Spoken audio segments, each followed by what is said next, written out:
कोविड-19 भारत में हर 2 दिन में 50,000 से ज़्यादा केस बढ़ रहे हैं। संक्रमण रेट मामले में भारत ब्राज़ील को पीछे छोड़ बना विश्व का दूसरा देश। भारत में 30 जनवरी को कोरोना का पहला मामला सामने आया था।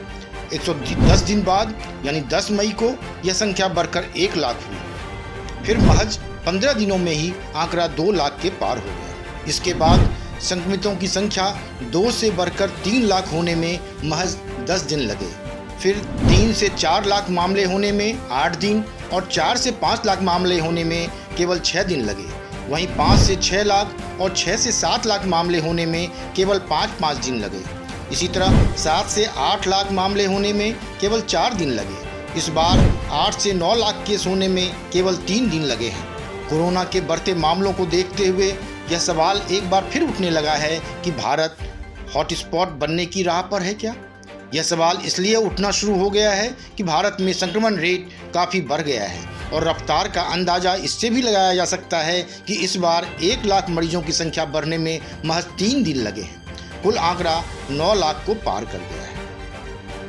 भारत के लिए बुरी खबर है कि अब अमेरिका के बाद भारत दुनिया का दूसरा देश हो गया है जहां हर दिन सबसे ज़्यादा संक्रमण के मामले सामने आ रहे हैं। अभी तक अमेरिका के बाद सबसे ज़्यादा मामले ब्राज़ील में आते थे।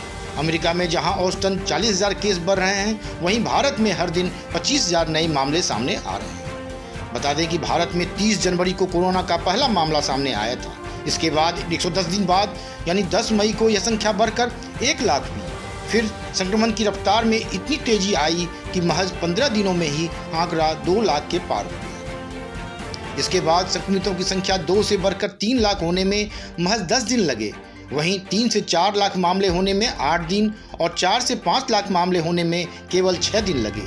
केस बढ़ने की यह रफ्तार लगातार तेज हो रही है। 5 से 6 लाख और 6 से 7 लाख मामले होने में केवल 5 दिन लगे।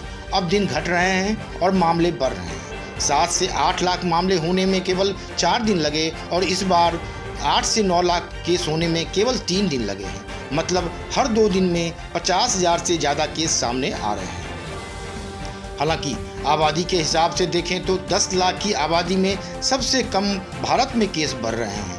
हर 10 लाख की आबादी में संक्रमितों के बढ़ने की रफ्तार के मामले में भारत में अन्य बड़े देशों के मुकाबले सबसे कम केस बढ़ रहे हैं। यहाँ हर 10 लाख लोगों में 633 लोगों की रिपोर्ट पॉजिटिव आ रही है। 17 लोगों की मौत हो रही है, जबकि अमेरिका में इतनी ही आबादी में 10,312 और ब्राज़ील में 8,778 केस बढ़ रहे हैं। लेकिन भारत के आंकड़े को लेकर यह भी बात कही जा रही है कि टेस्टिंग कम होना भी एक वजह हो सकती है।